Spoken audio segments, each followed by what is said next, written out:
إن الحمد لله نحمده ونستعينه ونستغفره ونتوب إليه ونعوذ بالله تعالى من شرور أنفسنا وسيئات أعمالنا من يهده الله فلا مضل له ومن يضلل فلا هادي له وأشهد أن لا إله إلا الله وحده لا شريك له وأشهد أن محمدا عبده ورسوله أما بعد السلام عليكم ورحمة الله وبركاته. Ang lahat ng pagpuri at pasasalamat ay nauukol lamang sa dakilang Allah subhanahu wa ta'ala. Puriin natin ang dakilang Allah subhanahu wa ta'ala at pasalamatan natin ang dakilang Allah subhanahu wa ta'ala sa lahat ng kanyang mga biyaya na ipinagkaloob niya sa atin. At hingin natin ang kapatawaran ng dakilang Allah subhanahu wa ta'ala at palaging magbalik loob sa dakilang Allah subhanahu wa ta'ala sa lahat ng ating mga kasalanan na ating nagawa, lahat ng ating mga pagkakamali na ating nagawa, at tayo magpakupkup sa dakilang Allah subhanahu wa ta'ala laban sa kasamaan ng ating mga sarili at kasamaan ng ating mga gawain. At kung sino man ang gabayan ng dakilang Allah ay walang makapagliligaw sa kanya, at kung sino man ang iligaw ng dakilang Allah ay walang makapaggagabay sa kanya. Ako ay sumasaksi na walang ibang Diyos na karapat-dapat na pag-ukulan ng pagsamba maliban lamang ang nag-iisang Diyos, ang dakilang Allah subhanahu wa ta'ala, at ang mahal na propeta Muhammad sallallahu alaihi wasallam ay ang kanyang alipin at ang kanyang sugo. Welcome mga kapatid sa pananampalatayang Islam dito sa ating munting paalala patungkol dito sa topic natin ngayong gabi. Ito ay napakahalagang topiko dahil ito ay puno ng tinatawag na kaalaman mula sa ating mga ulama, mula sa ating mga salaf, lalong-lalo na mula sa dakilang Allah subhanahu wa ta'ala at sa kanyang pinakahuling sugo, ang mahal na propeta Muhammad sallallahu alaihi wasallam. So, ang magiging topiko natin sa gabing ito ay ang tinatawag na ang panalangin na hindi tatanggihan ng dakilang Allah subhanahu wa ta'ala. Alam niyo mga kapatid, sa pananampalatayang Islam, katiyakan na ipinag-utos ng dakilang Allah subhanahu wa ta'ala sa atin na kanyang mga alipin na paramihin natin ang ating dua sa dakilang Allah subhanahu wa ta'ala. Ito ay ipinag-utos sa atin ng dakilang Allah subhanahu wa ta'ala. Marami siyang nabanggit na aya mula sa banal na Quran na kanyang sinabi, wa qala rabbukum ud'uni astajib lakum. Sabi ng inyong Panginoon na kayo ay humiling sa akin, manalangin sa akin, at sasagutin ko kayo. So sa sinabing ito ng dakilang Allah subhanahu wa ta'ala, inuutusan tayo ng dakilang Allah subhanahu wa ta'ala na palaging manalangin sa dakilang Allah subhanahu wa ta'ala. At sinabi pa ng dakilang Allah, inna rabbi lasami'ud du'a. Katiyakan na ang aking Panginoon ay kanyang dinidinig ang mga panalangin. So ang lahat ng mga panalangin natin, yan ay naririnig ng dakilang Allah subhanahu wa ta'ala mga kapatid sa pananampalatayang Islam. So sinabi pa ng dakilang Allah subhanahu wa ta'ala sa banal na Quran, wa idha sa'alaka ibadi anni fa inni qarib ujibu da'watad da'i idha da'an. Sinabi ng dakilang Allah subhanahu wa ta'ala, kapag sila ay nagtanong sa iyo o Muhammad patungkol sa akin, sabihin mo sa akin mga alipin na katiyakan ako ay malapit sa kanila. Katiyakan na tinutugunan ko o sinasagot ko ang da'wa. Ang tinatawag na da'wa dito ang dua ng isang taong nananalangin kung siya ay mananalangin. So sa sinabing ito ng dakilang Allah subhanahu wa ta'ala, mga kapatid sa pananampalatayang Islam, napakaraming aya na binanggit ng dakilang Allah subhanahu wa ta'ala sa banal na Quran. No? Sa banal na Quran na kung saan ay pinag-utos ng dakilang Allah subhanahu wa ta'ala sa atin na palagi tayong manalangin sa Kanya. At sinabi pa ng mahal na propeta Muhammad sallallahu alaihi wasallam, laysa shay'un akrama 'ala Allah ta'ala min ad-du'a. Wala nang mas bagay pa na kaibig-ibig sa dakilang Allah subhanahu wa ta'ala mula sa tinatawag na panalangin o pagdua. At sinabi pa ng mahal na propeta Muhammad sallallahu alaihi wasallam, innahu lam yas'alillah yaghdab alayhi. Ang katiyakan ang mga taong hindi marunong humingi sa dakilang Allah subhanahu wa ta'ala, hindi marunong manalangin sa dakilang Allah subhanahu wa ta'ala, katiyakan na magagalit sa kanya ang dakilang Allah subhanahu wa ta'ala. Sinabing ito ng mahal na propeta Muhammad sallallahu alaihi wasallam, mga kapatid sa pananampalatayang Islam, kailangan na bilang isang ugali ng isang mananampalataya ay ang palaging manalangin sa dakilang Allah subhanahu wa ta'ala. Pero dapat nating malaman, mga kapatid, sa pananampalatayang Islam, kung ano ang mga bagay na dapat nating gawin. Kung ano ang mga bagay na dapat nating gawin para tanggapin ng dakilang Allah subhanahu wa ta'ala ang ating mga panalangin. Please share po ditong live video natin, no, para mas marami ang makapanood at mas marami ang matuto, dahil napakahalaga po ng topikong ito, itong tinatawag na panalangin. Marami sa atin ang nagdudua. Marami sa atin ang gustong humingi sa dakilang Allah subhanahu wa ta'ala, no? Marami sa atin ang maraming reklamo. Gusto nating hingin ang mga bagay sa dakilang Allah subhanahu wa ta'ala, pero ang problema ay merong mga foul, o di kaya hindi natin nasusunod ang mga kondisyon ng dua, o hindi natin nasusunod ang tamang pamamaraan ng pananalangin sa dakilang Allah subhanahu wa ta'ala.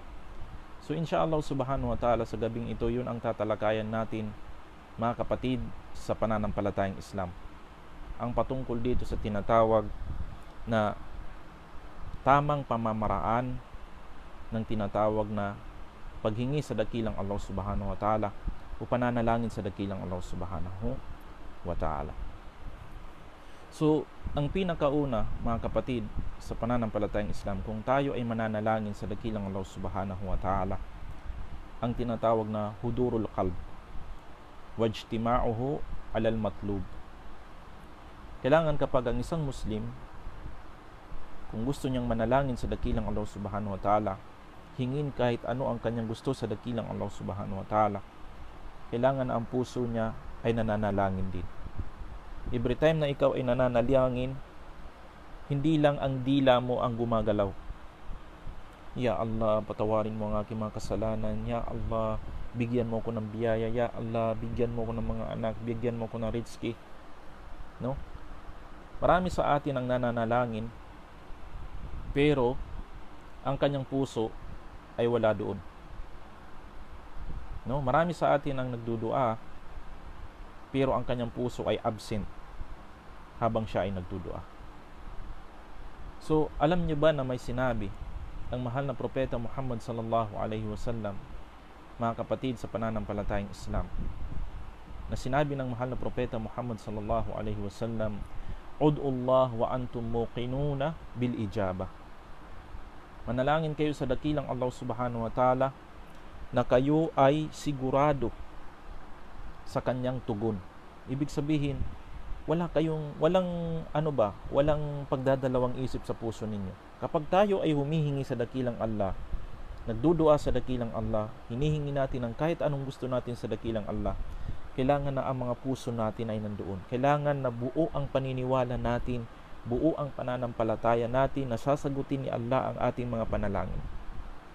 Hindi yung magdudua ka pero may pagdadalawang isip ka sa puso mo, tatanggapin kaya ng dakilang Allah itong dua ko. Parang ganun ba? Parang hindi ka sure na sasagutin ni Allah ang iyong dua. Wag na wag ganito, mga kapatid sa pananampalatayang Islam. Kapag tayo ay magdudua sa dakilang Allah, kailangan na ang puso natin ay sigurado na sasagutin ni Allah subhanahu wa ta'ala ang ating mga panalangin. Kaya nga sabi pa ng mahal na propeta Muhammad sallallahu alaihi wasallam, wa'lamu anna Allah la yastajibu du'aan min qalbin ghafilin lahin. Dapat ninyong malaman, sabi ng mahal na propeta Muhammad sallallahu alaihi wasallam, na katiyakan na hindi tatanggapin ng dakilang Allah subhanahu wa ta'ala ang panalangin ng isang taong na ang kanyang puso na habang siya ay nananalangin ay hindi kasali, o di kaya ang puso niya ay gafil, hindi umaalala sa dakilang Allah habang siya ay nananalangin. Yun ang isa sa mga kadahilanan kung bakit hindi sinasagot ng dakilang Allah subhanahu wa ta'ala ang ating mga panalangin, mga kapatid. Dahil yun nga, yun ang tinatawag na problema, na every time na nanalangin tayo, Nananalangin nga tayo pero ang puso natin, no? Ang puso natin ay wala doon. Wala doon. Na every time nananalangin tayo, dila lang ang gumagalaw. Dila lang natin ang gumagalaw. Pero ang puso natin habang tayo ay nanalangin, nasaan? Nasaan ang puso natin? Yun ang tanong, mga kapatid, sa pananampalatayang Islam. Kaya napakahalaga, kapag tayo ay nananalangin, kailangan na ang puso natin ay nandoon, mga kapatid, sa pananampalatayang Islam. Hindi lang yung dila natin yung gumagalaw, kundi hanggang ang puso natin habang tayo ay nananalangin ay nandoon, mga kapatid, sa pananampalatayang Islam. Hindi lang yung dila, para mas maintindihan natin na hindi pala tinatanggap ni Allah ang panalangin ng isang taong habang siya ay nananalangin pero ang kanyang puso ay hindi umaalala sa dakilang Allah subhanahu wa ta'ala. Ang kanyang puso ay wala doon habang siya ay nananalangin. Ano ang mga sinyalis ano ang mga sinyalis ng taong nananalangin, o ano ang sinyalis na ikaw ay nagdudua na wala doon ang iyong puso? Marami sa mga tao ang nananalangin na gumagalaw ang kanilang dila pero ang kanilang mga puso wala doon. Ano ang mga sinyalis nito? Una, kathratul inshigal. Every time na siya ay nagdudua, ang kanyang puso busy sa dunya. Ang kanyang isipan nandoon sa kanyang mga business. Kapag tayo ay nagdudua, iwasan natin na ang puso natin, ang mga isipan natin nandoon sa labas. Nandoon sa labas ng makamundong bagay. Or di kaya ang puso natin wala doon. Ang tanging nandoon lang ay ang ating dila. At pagpaparami ng galaw, meron pang mga nagdudua, kamot dito, kamot sa puwit, kamot sa likod, kamot kahit saan. Hindi tamang pagdudua yung galaw ka ng galaw. Galaw ng galaw. O di kaya yung iba habang nagdudua, naglalaro. So ito ay isang tinatawag na sinyalis na ang taong ito na nagdudua, habang siya ay nagdudua, ay wala doon ang kanyang puso. Kaya kung gusto mo makapag-concentrate sa pagdua, kailangan na pagsikapan mo sa iyong sarili na hindi ka gagawa ng mga bagay na siyang makakawala ng concentration ng iyong puso't isipan habang ikaw ay nagdudua. Kailangan kung ikaw ay nagdudua, kailangan ang puso't isipan mo ay sa Allah subhanahu wa ta'ala lamang. Isuko mo ang puso't isipan mo, ang buong katawan mo sa dakilang Allah subhanahu wa ta'ala habang ikaw ay nananalangin. Dahil hindi tinatanggap ni Allah ang panalangin ng taong nananalangin pero ang kanyang puso ay wala doon habang siya ay nananalangin. Kaya nga, nakita ni Umar bin Abdul Aziz rahimahullah ang isang lalaking nananalangin. Habang siya ay nananalangin, naglalaro siya ng stick. Naglalaro siya ng yung maliit na stick. Sabi niya sa kanya, wa akhlasta ilallahi du'a. Ikhlas ba yung pagdudua mo sa dakilang Allah subhanahu wa ta'ala? Bakit ka naglalaro ng stick habang ikaw ay nagdudua? So yun, mga kapatid, sa pananampalatayang Islam. No? So sa panahon natin, marami sa atin na habang nagdudua ang imam sa khutbah, may iba makikita nyo naglalaro ng cellphone. Di kaya nagdudua ang hawak cellphone. Yung iba naman, iba yung ginagawa. Kapag matapos na yung khutbah ng khatib sa araw ng Jummah, yung iba tulog pa, nagdua na yung khatib. So paano tatanggapin ng dakilang Allah subhanahu wa ta'ala kung laro ka ng laro sa cellphone habang ikaw ay nagdudua, o iba ang ginagawa mo habang ikaw ay nagdudua? So iwasan natin yun, mga kapatid, sa pananampalatayang Islam. Yun ang una, ang pagiging present ng ating mga puso kapag tayo ay nagdudua. Pangalawa, at-taharri awqatil ijabah. Dapat kung tayo ay magdudua, para makasigurado tayo na tatanggapin ni Allah ang ating mga panalangin, katiyakan na may binanggit ang mahal na propeta Muhammad sallallahu alaihi wasallam na mga panahon, mga oras na kung saan sa mga panahon na ito ay katanggap-tanggap ang pananalangin sa dakilang Allah subhanahu wa ta'ala. Una dito, ang tinatawag na hating gabi, or yung malapit na yung Fajr. thuluthul layl, yung malapit na ang fajar. Ang ginagawa natin dito ay pwede tayong magtahajjud. Or di kung nagising ka, ayaw mo magtahajjud, pwede kang magdua sa dakilang Allah subhanahu wa ta'ala. Dahil sinabi ng mahal na propeta Muhammad sallallahu na bumababa ang ating Panginoon, ang dakilang Allah subhanahu wa ta'ala, sa bawat gabi sa pinakaibaba ng kalangitan para sagutin kung sino man ang gustong manalangin sa dakilang Allah. Every time na bumababa ang dakilang Allah sa pinakamababang bahagi ng kalangitan, ay kanyang sinasabi, man yad'uni fa astajiba lah. Sino ba yung mga nananalangin sa akin nang sasagutin ko ang kanilang mga panalangin? Wa man yas'aluni fa u'tiya. Sino ba yung mga humihingi sa akin at ibibigay ko ang kanilang mga hinihingi? Wa man yastaghfiruni fa aghfiru lah. Sino ba ang mga tao sa mga oras na ito ang humihingi sa akin ng kapatawaran at papatawarin ko siya? So isa sa mga pinakadabis na panahon, no, kung tayo ay gusto natin magdua, manalangin, ito ay kung tayo ay nagtatahajjud sa hating gabi o yung malapit na yung salatul fajar. Yun ang pinakadabis na mga panahon para tayo ay manalangin at katanggap-tanggap sa mga panahon na yaon, sa mga oras na yaon, ang pananalangin sa dakilang Allah subhanahu wa ta'ala. Pangalawang panahon na kung saan ay tatanggapin ni Allah ang ating mga panalangin, indal adhan, sa panahon na nag-aadhan. Ibig sabihin, after ng adhan. So after ng adhan, mga kapatid, sa pananampalatayang Islam, manalangin ka dyan. Manalangin ka kaagad sa dakilang Allah subhanahu wa ta'ala, dahil katanggap-tanggap doon, mga kapatid, sa pananampalatayang Islam ang tinatawag na panalangin. Dahil sa panahon ng propeta Muhammad sallallahu mula kay Abdullah ibn Umar, anna rajulan, mayroong isang lalaki na sinabi niya sa propeta Muhammad sallallahu alaihi wasallam, ya Rasulullah, innal muadhdhinin yafdulunana, ay sabakuna bil fadl. Ya Rasulullah, ang mga taong tumatawag sa sala, ang mga muadhdhin, ay naunahan nila kami sa kabutihan. So sinabi ng mahal na propeta Muhammad sallallahu alaihi wasallam, qul kama yaqulun. Sabihin ninyo kung ano ang sinasabi ng mga muadhdhin, ng mga nananawagan sa sala.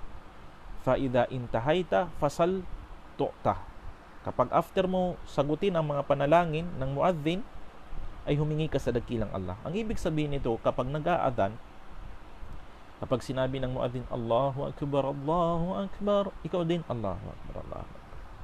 Sabihin mo kung ano ang sinasabi ng muadhdhin. Hayya ala salah, la hawla wala quwwata illa billah. Hanggang hayya ala falah, la hawla wala quwwata illa billah. So ganun. After ng tinatawag na adhan, Allahumma rabba hadhihi ad-da'wati at-tammati was-salati al-qa'imati ati Muhammad al-wasilata wal-fadilata wab'athu maqama mahmud alladhi wa'adta innaka la tukhliful mi'ad. Ito yung dua after ng adhan. Tapos magdua ka diyan. Ya Allah, patawarin mo aking kasalanan. Bigyan mo ako ng halal na pamumuhay, halal na rizki. Ya Allah, bigyan mo ako ng magandang kalusugan. Humingi ka kagad sa dakilang Allah subhanahu wa ta'ala. Dahil sa panahon na yaon, ay katanggap-tanggap, mga kapatid, sa pananampalatayang Islam ang panalangin. Kaya nga nararapat sa isang Muslim, kapag naririnig niya ang adhan, kailangan na sumagot siya dito kasama ang muadhdhin. Kapag sinabi ng muadhdhin, Allahu Akbar, Allahu Akbar, sabihin mo, Allahu Akbar, Allahu Akbar. Asyhadu an la ilaha illallah. Sabihin mo rin, asyhadu an la ilaha illallah. Habang siya ay nag-aadhan, sagutin mo yung tinatawag na muadhdhin. Sunod, bainal adhan wal iqamah. Ito yung tinatawag na dua after ng adhan, before ang ikama. Sa pagitan niyan ay katanggap-tanggap ang dua, mga kapatid, sa pananampalatayang Islam. Sinabi ng mahal na propeta Muhammad sallallahu alaihi wasallam, ad-du'a la yuraddu bainal adhani wal iqamati. Ang dua ay hindi tinatanggihan ng dakilang Allah subhanahu wa ta'ala sa pagitan ng adhan at iqama. Habang wala pang iqama, kung ikaw ay nasa masjid, nakaupo, sabi pa nga ni Sheikh Al-Fawzan hafizahullah, may nagtanong sa kanya, "Ya Sheikh, ano ang pinakamainam na gawin after ng adhan, before ang ikama? Ang pagbabasa ba ng Quran?" Sabi ni Sheikh Al-Fawzan, hafizahullah, ang pagbabasa ng Quran ay marami itong panahon. Anytime pwede kang magbasa ng Quran. Pero ang magdua ka sa dakilang Allah subhanahu wa ta'ala, ito ay mayroong mga panahon na kung saan ay katanggap-tanggap ang dua. Ito yung after ng adhan, before ang ikama. Kaya habang kapag ikaw ay nasa loob ng masjid, naghihintay ka ng ikama, ng sala, na obligadong sala, before mag-ikama, paramihin mo na yung dua mo dyan. Magdua ka sa dakilang Allah subhanahu wa ta'ala. Iwanan mo muna yung pagbabasa ng Quran. Hanggat wala pang ikama, magdua ka sa dakilang Allah, dahil ang pananalangin sa pagitan ng adhan at ikama ay katanggap-tanggap sa dakilang Allah subhanahu wa ta'ala. Kaya nga sinabi pa ng mahal na propeta Muhammad sallallahu alaihi wasallam, "Idha nudiya bis salati futihat abwabus sama wastujibad du'a." Kapag nananawagan na sa pagdarasal, ibig sabihin sa adhan, ay bubuksan ang mga pintuan ng kalangitan at tatanggapin ang mga panalangin. So sinabing ito ng mahal na propeta Muhammad sallallahu alaihi wasallam, mga kapatid, sa pananampalatayang Islam, fayanbaghi lil mu'min ay yastakthira li nafsihi fi hadhal waqt min ad-du'a wa talabil khair min rabbil alamin. Kailangan after ng adhan, before ang ikama, sa pagitan niyan, habang ikaw ay naghihintay ng obligadong sala, hanggat wala pang ikama, paramihin mo na ang pagdua sa dakilang Allah subhanahu wa ta'ala, dahil sa mga oras na yan ay katanggap-tanggap ang dua, ang pananalangin sa dakilang Allah subhanahu wa ta'ala. Sunod, mga kapatid, sa pananampalatayang Islam, adbarus salawatil maktuba. Pangatlo na panahon na mas mainam na paramihin natin ang dua ay ang nasa huli na tayo ng ating mga sala. Anong ibig sabihin nito? Qabla salam. Ito yung ito yung pinakahuling tahiyya. Kapag nasa pinakahuling tahiyya na tayo, no? Halimbawa, salatul maghrib, nandun na tayo sa pangatlong rakaah, sa pinakahuling tahiyya before ang salam, before magsalam, habang ikaw ay nagtatahiyat, paramihin mo ang iyong dua. Dahil sa panahon na yan, mga kapatid, sa pananampalatayang Islam, ay katanggap-tanggap ang tinatawag na dua, mga kapatid, sa pananampalatayang Islam. Dahil ang ibig sabihin ng sala, as-salatu lugatan ad-dua. Ang ibig sabihin ng sala, dua. Bakit? Bakit dua ang ibig sabihin ng sala? Every time na ikaw ay magsasala, anong una mong sinasabi? Suratul Fatiha. Magbabasa ka ng mga surah sa Quran. Kapag ikaw ay magruruko, subhana rabbiyal azim. Tatayo, sami Allahu liman hamida. Magsusujud, subhana rabbiyal a'la. Uupo, rabbighfirli warhamni wahdini. Lahat ng mga nilalaman na mga sinasabi mo dyan habang ikaw ay nagsasalaya, lahat yan ay dua. Lahat yan ay panalangin sa dakilang Allah subhanahu wa ta'ala. Kaya before ka magsalam, paramihin mo ang dua mo. Ya Allah, Rabbana atina fid dunya hasana wa fil akhirati hasana wa qina adhabannar. Habang ikaw ay nagtatahiyat pa sa pinakahuli mong tahiyat before ka magsalam. No? Yan ay gawin mo sa lahat ng sala. 5 times a day mo yan gagawin. No? 5 times mo yan gagawin, mga kapatid, sa pananampalatayang Islam. Sunod na pinakamainam na kung saan ay mananalangin ka sa dakilang Allah subhanahu wa ta'ala, ang tinatawag na sa araw ng Jum'ah.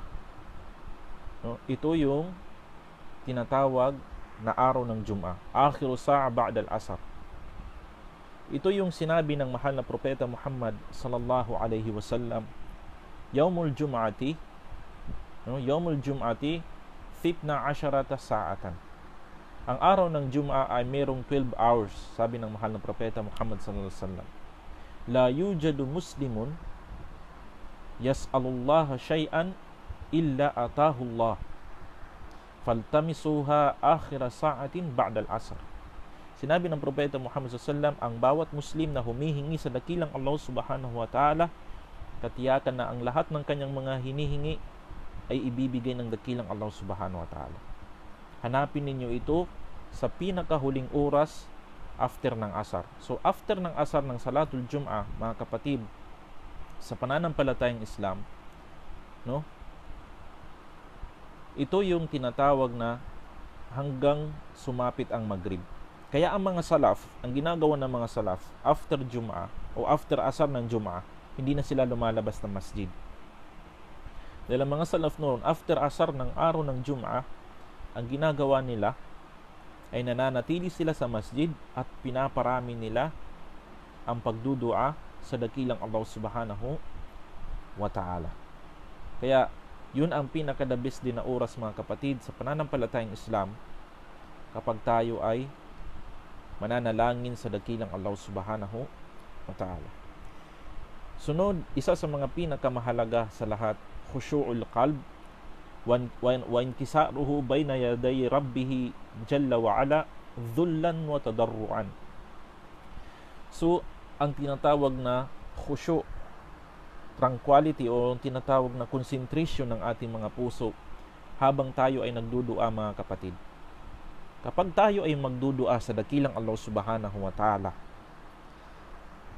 para tanggapin ni Allah ang ating panalangin, kailangan na magpakumbaba tayo. Kailangan na fully ang ating pagpapakumbaba sa dakilang Allah subhanahu wa ta'ala. Yun ang sinabi ng dakilang Allah, ud'u rabbakum tadarruan wa khufyah. Humingi kayo sa dakilang Allah subhanahu wa ta'ala, manalangin kayo sa inyong Panginoon nang merong pagpapakumbaba at pagsunod sa dakilang Allah subhanahu wa ta'ala at pagkakaroon ng takot ninyo sa dakilang Allah subhanahu wa ta'ala. Kaya nararapat sa isang tao, kapag siya ay nananalangin sa dakilang Allah subhanahu wa ta'ala, kailangan nandoon ang kanyang pagpapakumbaba sa dakilang Allah subhanahu wa ta'ala habang siya ay nananalangin, mga kapatid, sa pananampalatayang Islam. Makikita nyo yung mga halimbawa itong mga nanlilimos sa gilid ng kalsada, yung mga nanlilimos. Kuya, pang lang po, pangkain lang po, pang ulam lang po. Marami yan dito. Kung titingnan nyo sila, every time na sila ay humihingi sa atin, no? Nandun ang pagpapakumbaba nila. Kuya, naman dyan, kahit lang. Napakalambing nila kapag sila ay humihingi. Kung tayo ay hihingi sa dakilang Allah subhanahu wa ta'ala, sabi pa nga ni Imam An-Nawawi rahimahullah, istihbabu khafdi sawt wa dhikr illa fi mawadi' allati warada syar'u bi raf'ihi fiha. Kailangan kapag tayo ay nananalangin sa dakilang Allah, iwasan natin na nagtataas tayo ng boses. Kapag tayo ay nananalangin sa dakilang Allah, kailangan malambing ang ating boses, mahinhin ang ating boses, na ipakita natin sa dakilang Allah ng totoo na tayo ay nagmamakawa sa dakilang Allah. Ya Allah. Dapat ganun. Hindi yung ya Allah, yung parang ang tigas-tigas mo pa na boses mo, parang nagagalit ka pa kapag ikaw ay nagdudua. Huwag naman ganun. Kapag tayo nagdudua, kailangan na yung boses natin ay mahinhin, na nagmamakaawa tayo sa dakilang Allah. Ya Allah. Dapat ya Allah. Kapag galit, kapag ikaw ay nananalangin, ano ba naman yan? Huwag ganun, no? Kapag tayo ay humihingi, lalong-lalo na sa dakilang Allah subhanahu wa ta'ala, hindi po yan biro. Kailangan na nandoon ang ating pagpapakumbaba hanggang sa ating pananalita, hanggang sa ating mga busis, mga kapatid sa pananampalatayang Islam. Sunod, istiqbalul qibla waqta du'a. Kapag tayo ay nagdudua, mas mainam na nakaharap tayo sa qibla, mga kapatid, sa pananampalatayang Islam. Kabilang din doon ay sunna ng mahal na propeta Muhammad sallallahu alaihi wasallam. Walihada sahha anin Nabi sallallahu alaihi wasallam fi mawadi'a adida annahu istaqbala wa da'a. Kapag nagdudua ang propeta Muhammad sallallahu alaihi wasallam, many times na nagdudua ang propeta Muhammad sallallahu alaihi wasallam, kailangan na nakaharap siya sa kibla. Humaharap siya sa kibla at siya ay nagdudua. No? Siya ay nagdudua. Ganyan ang ginagawa ng Propeta Muhammad sallallahu alaihi wasallam. O tayo, dahil gusto nating manigurado na tatanggapin ni Allah ang ating mga panalangin, umaharap tayo sa kibla. No? Umaharap tayo sa kibla. Pero hindi po yan kondisyon ng dua. Pwede ka naman magdua kahit hindi ka nakaharap sa kibla. No? Pero kung dahil gusto natin manigurado na tatanggapin talaga ni Allah ang ating mga dua, ay umaharap tayo sa kibla. Falaysa huwa min syuruti dua wa innama min adabihi alhamida. Hindi yan kabilang sa kondisyon kapag ikaw ay nananalangin na haharap ka sa kibla. Bagkus kabilang ito sa magandang pag-uugali na kapuri-puri at pagsunod mo sa mahal na Propeta Muhammad sallallahu alaihi wasallam. So ibig sabihin, pwede ka magdua kahit na ikaw ay hindi nakaharap sa kibla, mga kapatid, sa pananampalatayang Islam. Sunod, at-taharatu inda dua. Kapag tayo ay mananalangin, mga kapatid, kailangan na mas mainam na malinis tayo. At-tahara min adabi dua aidan. Kabilang sa magandang pag-uugali ng isang taong gustong humingi o manalangin sa dakilang Allah, kailangan na nasa panahon siya ng tinatawag na kalinisan. فلا شك أن الداعي إذا كان على طهارة فإنه أفضل وأتم لدعائه ومجاناته لله جل وعلا لأن حالة الوضوء مطلقا أكمل من حال الحدث.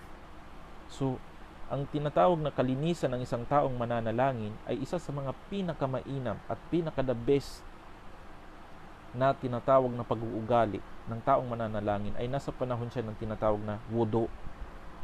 So kung gusto mo manalangin sa dakilang Allah, mas mainam na magwudu ka muna or mag-ablusyon ka muna before ka tinatawag na magdua sa dakilang Allah subhanahu wa ta'ala.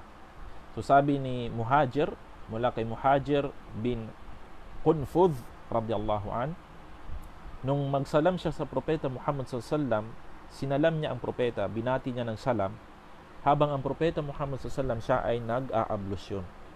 So hindi siya sinagot ng Propeta Muhammad SAW hanggang sa sinabi ng Propeta Muhammad SAW, innahu lam yamna'uni an arudda alayka illa anni karihtu an adhkurallah illa ala tahara.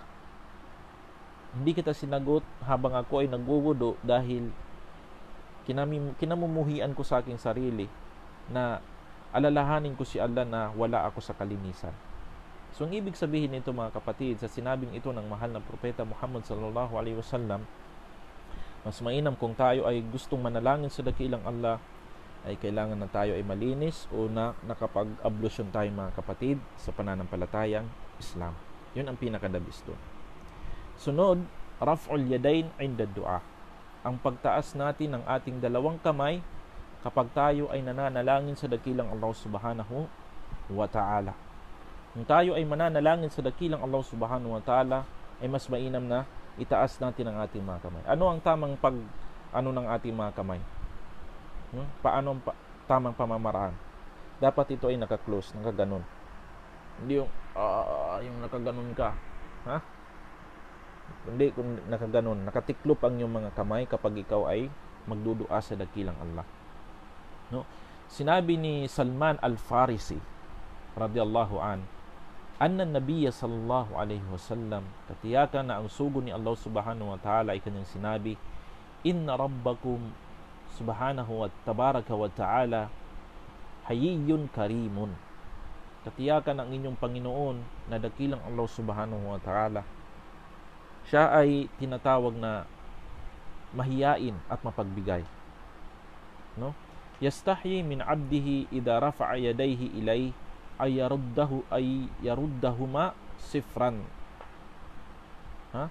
So nahihiya ang dakilang Allah subhanahu wa ta'ala sa kanyang alipin na habang tinataas ng kanyang alipin ang kanyang dalawang kamay na humihinga sa dakilang Allah, nahihiya si Allah na habang nakataas ang dalawang kamay ng kanyang alipin na humihingi sa kanya, nahihiya si Allah na wala siyang maibigay doon sa kanyang alipin na nanalangin sa kanya habang nakataas ang kanyang mga kamay. So ibig sabihin, mga kapatid, sa pananampalatayang Islam, Mas mainam na kapag tayo ay nananalangin, ay kailangan na nakataas ang ating mga kamay, mga kapatid, sa pananampalataya. Kapag tayo ay nananalangin, sabi pa nga dito, raf'ul yadayn ila sama, yaj'alu butunihima ila sama. Kapag tayo nanalangin ay nakaganyan, no? Na nakaharap sa ating mga mukha, na mayroong pagpapakumbaba sa dakilang Allah subhanahu wa ta'ala, dahil isa yun sa mga kadahilanan para tanggapin ni Allah subhanahu wa ta'ala ang ating mga panalangin. Dahil yan ay ginagawa ng Propeta Muhammad sallallahu alaihi wasallam. Dahil ang Propeta Muhammad sallallahu alaihi wasallam, maraming hadith na every time na siya ay nananalangin, ay tinataas niya ang tinatawag na kanyang kamay. Sabi ni Anas bin Malik radhiyallahu an, ra'aytu Rasulullah sallallahu alaihi wasallam yarfa'u yadayhi fi du'a. Nakita ko ang Propeta Muhammad sallallahu alaihi wasallam na tinataas niya ang kanyang kamay kapag siya ay nagdudua. So, yun ay kabilang sa sunna ng mahal na Propeta Muhammad sallallahu alaihi wasallam. So, ito naman ang isa sa mga pinakamahalaga kapag tayo nagdudua. Al-bida'atu bihamdillah wa tahmidihi wa tamjidihi thumma as-salatu ala nabiyhi Muhammad sallallahu alaihi wasallam qabla du'a. Kapag tayo ay nagdudua, huwag ka agad direct ka kaya, Allah, bigyan mo ko ng ganito, bigyan mo ko ng ganito. Direct ba? Mayroong pamamaraan po ng dua, hindi yung direct ka agad doon pumunta sa pangangailangan mo. Hindi. Kabilang doon sa adab o magandang pag-uugali, no? Sa dua. So, mula kay Fadalah bin Ubaid radhiyallahu an, na kanyang sinabi, Sami'a Rasulullah sallallahu alaihi wasallam rajulan yad'u fi salatihi lam yumajjidillah ta'ala. Narinig ng Propeta Muhammad sallallahu alaihi wasallam ang isang lalaki nananalangin sa dakilang Allah habang siya ay nagsasala, no? Na hindi niya pinupuri si Allah subhanahu wa ta'ala. Walam yusalli ala nabi. At hindi siya nagsasalawat sa Propeta Muhammad sallallahu alaihi wasallam. Hindi nagsasabi ng Allahumma salli ala Muhammad wa ala ali Muhammad. Sabi ng Propeta Muhammad sallallahu alaihi wasallam, ajila hada. Nagmamadali ba to? No? Thumma da'ahu. So tinawag siya ng Propeta Muhammad sallallahu alaihi wasallam, yung lalaking ito. At sinabi ng Propeta Muhammad sallallahu alaihi wasallam sa lalaking ito, idza salla ahadukum falyabda bitahmidi rabbih jalla wa ala wath-thana'i alayhi thumma yusalli ala an-nabiy sallallahu alaihi wasallam thumma yad'u ba'da bima sha. Kapag mananalangin daw ang isa sa inyo, sabi ng Propeta Muhammad sallallahu alaihi wasallam, magsimula kayo sa pagpuri sa dakilang Allah. Paano? Alhamdulillahi Rabbil Alamin. Halimbawa, kung memorize mo ang Suratul Fatiha, dahil ang Suratul Fatiha, yan ay pagpuri sa dakilang Allah. Alhamdulillahi Rabbil Alamin, Ar-Rahmanir Rahim, Maliki Yawmiddin. So, lahat ng mga ayat dyan sa Suratul Fatiha, yan ay lahat pagpuri sa dakilang Allah. Pagpuri kay dakilang Allah na siyang Panginoon ng sanlibutan. Ha? Basahin mo ang Suratul Fatiha hanggang sa walad dalin. After mo nun, magsalawat ka sa Nabi. Pangalawa, Allahumma salli ala Muhammad wa ala ali Muhammad kama sallaita ala Ibrahim wa ala ali Ibrahim innaka Hamidum Majid. O di kayo gusto mo tapusin, Allahumma barik ala Muhammad wa ala ali Muhammad kama barakta ala Ibrahim wa ala ali Ibrahim innaka Hamidum Majid. Tapos, magdua ka. Ya Allah, Ya Hayyu Ya Qayyum. No? At kapag tayo ay magdudua, kailangan nandoon ang mga asma wa sifat ng dakilang Allah. Nandun yung mga pangalan ni Allah. Ya Hayyu Ya Qayyum, Ya Rahman, Ya Rahim. No? Dapat ganun. Dahil sa pagbanggit natin ng mga pangalan ni Allah, isa yun sa mga kadahilanan para tanggapin ni Allah subhanahu wa ta'ala ang ating mga dua. Naintindihan ninyo? Hindi yung, Ya Allah, bigyan mo ako ng rizki, bigyan mo ako ng pera, ganyan. Direkta ka kagadunin sa Allah. Hindi mo man naman pinuri si Allah. Hindi ka pa nagsalawat sa propeta Muhammad sallallahu alaihi wasallam. So yun ang itinuro sa atin ng propeta Muhammad sallallahu alaihi wasallam. Before ka mag-start ang dua, puriin mo muna si Allah. Alhamdulillahi Rabbil Alamin, Ar-Rahmanir Rahim, Malik Yawmiddin, Iyyaka na'budu wa iyyaka nasta'in, Ihdinas siratal mustaqim, siratal ladzina an'amta 'alaihim ghairil maghdubi 'alaihim waladdallin. Allahumma salli ala Muhammad wa ala ali Muhammad. Hala, hanggang sa huli. After mo magsalawat sa propeta Muhammad sallallahu alaihi wasallam, hala, humingi ka sa dakilang Allah subhanahu wa ta'ala sa lahat ng bagay na gusto mo, mga kapatid, sa pananampalatayang Islam. No? At isa sa mga pinakamahalaga din, kapag tayo ay nananalangin sa dakilang Allah, huwag nating kalimutan na palaging humingi ng kapatawaran sa dakilang Allah. Yan ay isa sa mga pinakamahalaga na part ng ating mga dua. Before mo tatapusin mo ang iyong mga dua, ang iyong mga panalangin, kailangan na humingi ka palagi ng kapatawaran sa dakilang Allah subhanahu wa ta'ala. Magbalik loob ka sa dakilang Allah subhanahu wa ta'ala. Kaya nga, at-tauba wal istighfar bayna yaday dua. Kapag ikaw ay mananalangin, kailangan hindi mawawala ang paghingi ng kapatawaran sa dakilang Allah subhanahu wa ta'ala. Sinabi ng mahal na propeta Muhammad sallallahu alaihi wasallam, ar-rajula yutilu as-safar ash'atha akbara yamuddu yadayhi ila as-sama' wa qala ya rab wa mat'amuhu haram wa mashrabuhu haram wa malbasuhu haram wa ghudhiya bil haram fa anna yustajaba lidhalik. Merong isang lalaki, sabi ng propeta Muhammad sallallahu alaihi wasallam, mula sa travel, long distance na travel, punong-puno siya ng alikabok. Punong-puno ng alikabok ang lalaking ito dahil galing nga sa travel. Tapos inunat niya ang kanyang mga kamay sa kalangitan at sabi niya, ya Allah, ya Allah, paano sasagutin ni Allah ang kanyang mga panalangin kung ang kanyang mga kinakain ay haram, ang kanyang mga iniinom ay haram, ang kanyang mga damit ay galing sa haram, lumaki ang kanyang pangatawan o lumaki siya sa pagkain ng haram? Paano sasagutin ni Allah subhanahu wa ta'ala ang dua ng taong ito? Isa sa mga kadahilanan, para malaman ninyo mga kapatid, isa sa mga kadahilanan kung bakit hindi sinasagot ni Allah ang ating mga dua, dahil sa ating mga kasalanan. Yun ang katotohanan. O di kaya darating man yan, pero napakabagal. Katulad ng lalaking ito, napakalayo ng kanyang biyahe, kasi sa panahon na yon, wala namang eroplano, wala namang jeep, disyerto. So, puro ka talaga alikabok. Humihingi siya ng tulong sa dakilang Allah, may hinihingi siya sa Allah, pero paano sasagutin ni Allah ang kanyang mga panalangin? Pagkain, inumin, damit niya, lumaki siya, lahat ay galing sa haram. O di kaya kita galing sa haram. Paano sasagutin ni Allah ang kanyang mga panalangin? Kaya nga, sabi ng isa sa mga salaf, la tastabti'anna al-ijaba idha da'awta wa qad sadadta turuqaha bidh-dhunub. Huwag kang magmadali. Huwag kang magtaka kung bakit hindi sinasagot ni Allah ang iyong mga panalangin. O di kaya huwag kang mangarap na sasagutin ni Allah ang iyong mga panalangin. O di kaya huwag kang magmadali na sasagutin ni Allah ang iyong mga panalangin. Dahil katiyakan na ang iyong mga panalangin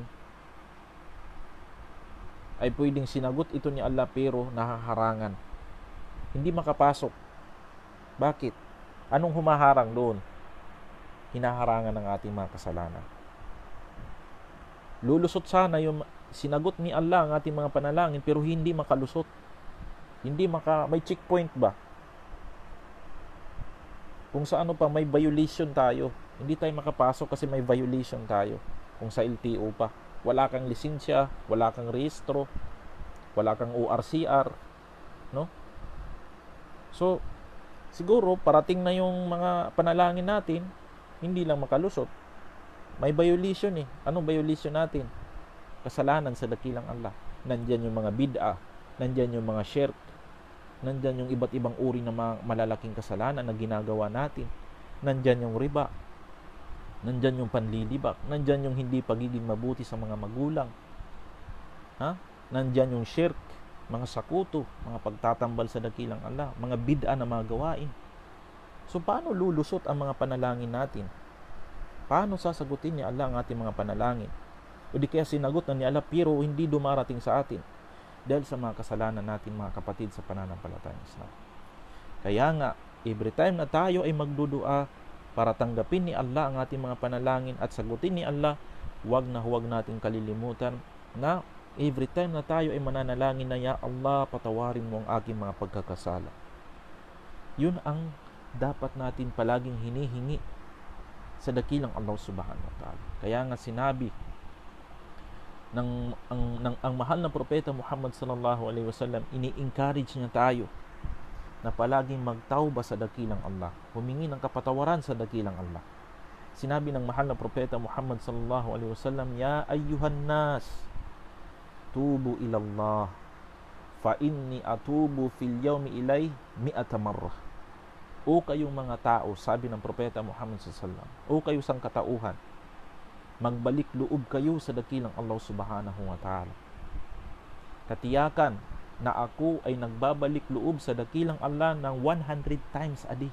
Isipin mo, ang mahal na propeta Muhammad sallallahu alaihi wasallam na pinatawad ni Allah ang kanyang mga nagdaang kasalanan. Ang kanyang mga nagdaang kasalanan, mga nauna niyang kasalanan ay pinatawad na lahat ni Allah. Pero bakit ang propeta Muhammad sallallahu alaihi wasallam ay palagi pa ring humihingi at nagbabalik loob sa dakilang Allah subhanahu wa ta'ala? Pinatawad naman ni Allah ang kanyang mga kasalanan. Bakit? Dahil ini-encourage niya ang umma niya. Ini-encourage niya ang umma na ito. Wa yahuthu ummatahu ala dhalik. Ini-encourage niya ang kanyang umma, ang nasyon na ito, na palaging magbalik loob sa dakilang Allah subhanahu wa ta'ala. Kaya nga, kapag tayo ay nananalangin, mga kapatid, sa pananampalatayang Islam, ay wag natin hayaan, wag natin kaligtaan na isali doon ang paghingi ng kapatawaran sa dakilang Allah subhanahu wa ta'ala. Sunod, kapag tayo ay mananalangin, huwag tayong magmadali. Yan ay kabilang sa magandang pag-uugali ng taong mananalangin. Sabi mula kay Abi Hurairah radhiyallahu an, mula kay Abi Hurairah radhiyallahu an, kanyang sinabi, qala Nabi sallallahu alaihi wasallam, sinabi ng sugo ni Allah subhanahu wa ta'ala, sumakanya nawang kapayapaan, yustajabu li ahadikum ma lam ya'jal, yaqul qad da'awtu rabbi falam yustajab li. Merong mga taong sinagot ni Allah ang kanilang mga panalangin. Kapag tayo ay nananalangin, huwag tayong magmadali. Katulad ng nagsasabi tayo, da'awtu rabbi falam yustajab li. Nanalangin ako kay Allah, hindi naman niya sinagot yung panalangin ko. Yun ay hindi magandang pananalita, mga kapatid, sa pananampalatayang Islam. Sa panahon na ikaw ay nananalangin, alam ni Allah kung anong yung pangangailangan.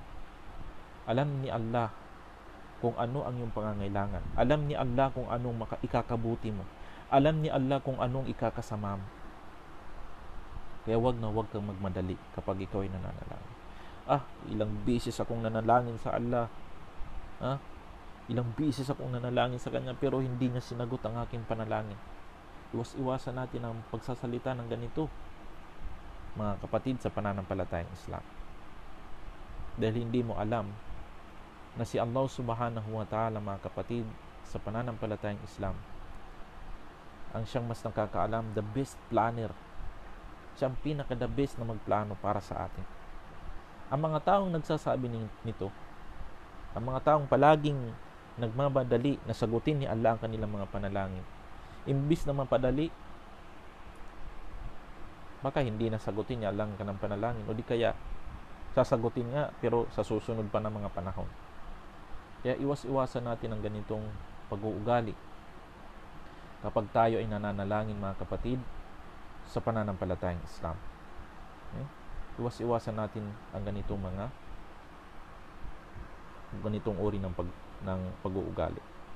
Sunod, isa sa mga adab o pag-uugali kapag tayo ay nananalangin sa dakilang Allah, sabi ng dakilang Allah, وَيَدْعُونَنَا رَغَبًا وَرَهَبًا, at sila ay nananalangin sa akin mayroong tinatawag na rugba. Ang ibig sabihin ng rugba, ito yung pagkasabik natin sa dakilang Allah subhanahu wa ta'ala, na punong-puno ang mga puso natin ng pagmamahal sa dakilang Allah. Nasabik tayo na sasagutin ni Allah ang ating mga panalangin. Warrahaba, ito yung pagkakaroon natin ng takot sa dakilang Allah. Natatakot tayo na baka magalit sa atin si Allah. Natatakot tayo sa mga kaparusahan ni Allah subhanahu wa ta'ala. Kaya nga sabi ng dakilang Allah, وَالَّذِينَ يُؤْتُونَ مَا أَتَوْا وَقُلُوبُهُمْ وَجِلَةٌ. Itong mga taong nagsusumikap sa pagsamba sa dakilang Allah subhanahu wa ta'ala, na ang kanilang mga puso ay punong-puno, mga kapatid, sa pananampalatayang Islam, ng takot sa dakilang Allah subhanahu wa ta'ala. No? Kaya nga, hanggang si Ibrahim alayhi salam, inutusan siya ng dakilang Allah subhanahu wa ta'ala na itayo ang Baitullahil Haram, ang Makkah. Kabilang sa mga dua niya nang after niya itong maitayo, Rabbana taqabbal minna innaka antas sami'ul alim. Ya Allah, tanggapin mo ito mula sa amin.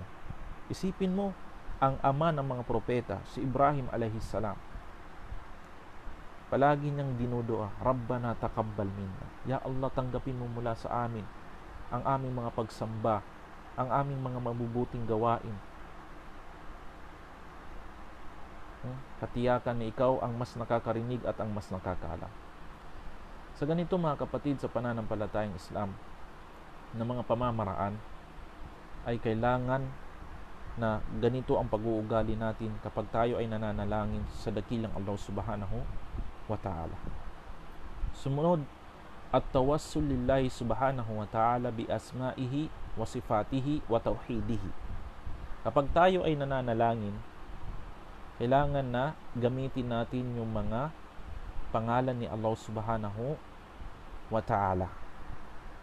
For example, meron sa Quran, Rabbana ftah bainana wa baina qaumina bil haqqi wa anta khairul fatihin warzuqna wa anta khairur raziqin. No? Ito ay kabilang sa mga pinaka-the best na pamamaraan kung pag tayo magdua. Mura din sa dua ni Abi Bakar radiyallahu an, na ginagamit ko din ito kapag doon sa before ako mag-salam sa sala, ginagamit ko ito. Allahumma inni dhalamtu nafsi dhulman kathiran wa la yaghfiru dhunuba illa ant faghfirli maghfiratan min indik warhamni innaka antal ghafurur rahim. So kapag tayo ay magdudua, kailangan ganun. Rabbana, ya Allah, tanggapin mo ang aming mga panalangin. Ya Allah, patawarin mo ang aking mga kasalanan. No? So gamitin natin, ya Hayyu ya Qayyum, ganun. Ya Rahman, ya Rahim, ya Ghaffar. Yun dapat ang ginagamit natin. Gamitin natin yung mga 99 names ng dakilang Allah subhanahu wa ta'ala kapag tayo ay nananalangin sa dakilang Allah subhanahu wa ta'ala.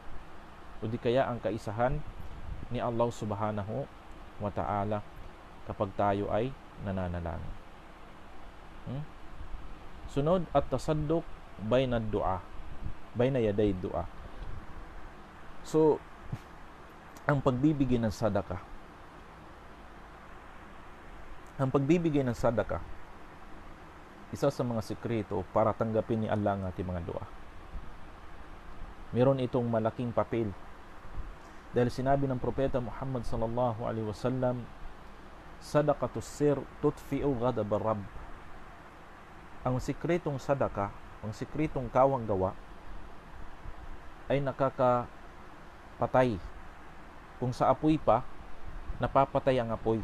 O di kaya, nakakapawi ng galit ni Allah subhanahu wa ta'ala. So sabi pa dito, wala syakka anna zawala ghadabi rahman jalla wa ala anil abd sababun li ijabati du'aihi wa i'ta'ihi su'la. If after mo magdua, kapag lumabas ka na sa masjid or di kaya sa bahay ka nagdua, nagbigay ka ng sadaka. Kapag sikretong sadaka yon, ikhlas, hindi pagpapakitang tao, hindi pagpaparinig-rinig, wallahi kakaawaan ka ni Allah. Sa panahon na halimbawa galit na galit sa iyo ang dakilang Allah dahil sa mga kasalanan na ginawa mo, dahil nagbigay ka lang ng sadaka, kinaawaan ka ni Allah subhanahu wa ta'ala, insyaallah. Tinanggap ni Allah ang iyong mga panalangin, ibinigay ni Allah ang iyong mga hinihingi. Kaya kabilang sa pinaka-the best na way, pamamaraan kapag tayo ay nagdudua, mga kapatid, sa pananampalatayang Islam, no, ay magbigay tayo ng sadaka para tanggapin ni Allah ang ating mga dua. At sunod, isa sa mga pinaka-the best na sinabi ng mahal na propeta Muhammad sallallahu alaihi wasallam, da'watu dhinnun idh da'a wa huwa fi batnil hut la ilaha illa ant subhanak inni kuntu minadh dhalimin fa innahu lam yad'u biha rajulun muslimun fi shay'in qat illa istajaba Allahu lah. Allahu akbar. Sinabi ng mahal na propeta Muhammad sallallahu alaihi wasallam, ang panalangin ni Dhinnun, ito si propeta Yunus, nung nasa loob siya ng tiyan ng malaking isda. Alam niyo anong panalangin doon ni propeta Yunus? Mababasa ninyo sa surah Yunus. La ilaha illa ant subhanak inni kuntu minadh dhalimin. Walang ibang Diyos na karapat-dapat na sambahin maliban lamang o ikaw o Allah. Puriin ang iyong pangalan, ikaw ay pinakadakila, katiyakan ako ay kabilang sa mga taong makasalanan. Kapag binanggit mo ang ayang ito, kapag ikaw ay nagdudua at binanggit mo ito, la ilaha illa ant subhanak inni kuntu minadh dhalimin. La ilaha illa ant subhanak inni kuntu minadh dhalimin. Kapag binanggit mo ito sa iyong dua, sinabi ng propeta Muhammad sallallahu alaihi wasallam, walang lalaki, walang sino mang taong humihingi sa dakilang Allah na Muslim, nakatiyakan na ibibigay ni Allah ang kanyang mga panalangin o ang kanyang mga hinihingi, sasagutin ni Allah ang kanyang mga dua, ang kanyang mga panalangin. Isa yun sa pinakamahalaga na dapat natin isali sa ating mga dua, ang ayang ito na sinabi ni Propeta Yunus nung sa panahon na siya ay kinain ng malaking isda. La ilaha anta subhanaka inni kuntu minadh dhalimin. Yan palagi ay babanggitin ninyo kapag kayo ay nagdudua para tanggapin ni Allah subhanahu wa ta'ala ang ating mga panalangin. No? Ang ating mga panalangin. Kaya mga kapatid, sa pananampalatayang Islam, isa yun sa mga pinakadabis na pamamaraan para tanggapin ng dakilang Allah subhanahu wa ta'ala ang ating mga dua. Kapag sinunod natin ang ganito mga pamamaraan na itinuro sa atin ng mahal na propeta Muhammad sallallahu alaihi wasallam, lalong-lalo na ng dakilang Allah subhanahu wa ta'ala, sa pamamaraan kung paano ito inintindi ng mga salaf at itinuro sa atin ng ating mga ulama ng Ahlus Sunnah wal Jamaah, katiyakan na tatanggapin ni Allah ang ating mga panalangin. Tatanggapin ni Allah subhanahu wa ta'ala ang ating mga panalangin, mga kapatid, sa pananampalatayang Islam. Kaya napakahalaga na pag-aralan din natin ang mga steps, ang mga pamamaraan ng panalangin para mas maging formal at katanggap-tanggap ito sa dakilang Allah subhanahu wa ta'ala. So, sino bang naman sa atin ang hindi nangangailangan sa Allah? Lahat tayo ay nangangailangan sa dakilang Allah. Dahil tayo ay mga alipin lamang ni Allah. Huwag tayong tumulad sa mga taong nakalimot na sa paghingi sa dakilang Allah. Marami ang ganitong uri ng mga tao. Dahil siguro marami silang kayamanan, marami silang pirak o tamok, marami silang kawasa. Kaya iniisip nila, bakit pa ako hingi sa Allah? Nandito na ang lahat sa akin. Wala na akong hahanapin pa. Pero may panahon, darating ang panahon na hihingi siya ng tulong kay Allah. Isipin ninyo, sa dinadami ng mga Muslim na mayayaman, mapipera, kaya nilang i-afford ang lahat ng gamot. Pero sa panahon na sila ay hindi na kayang gamutin ang gamot, o nalalapit na sa kanila ang tinatawag na kamatayan, alam nyo kung sino ang tinatawag nila? Ang Allah. Ya Allah. Kasi hindi na kaya ng gamot eh. Kahit gaano pagka-effective ng gamot na yan, kamahal ng gamot na yan, kaya nilang i-afford. Pero hindi na sila kayang gamutin ng gamot, ang tatawagin nila si Allah. Dahil kahit anong gamot pang inumin natin, mga kapatid,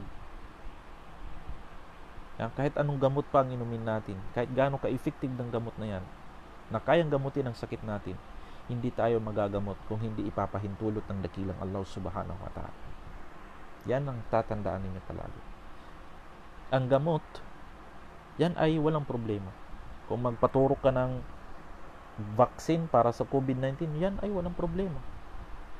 Yan ay asbab o mga kadahilanan para hindi ka dapuan ng sakit.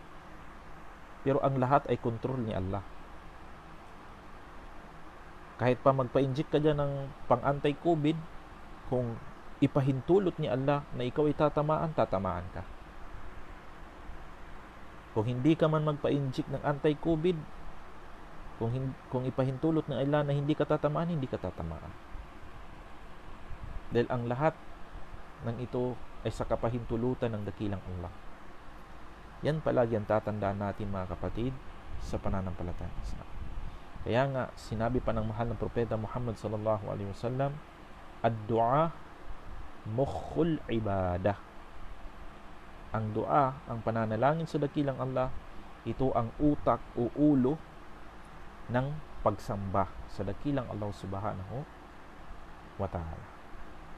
So hanggang doon na lamang tayo, mga kapatid, sa pananampalatayang Islam, no? Umabot na tayo ng 1 oras. Nawa ay meron kayong napulot ng mga kunting aral mula sa katiting na kaalaman na ating natutunan.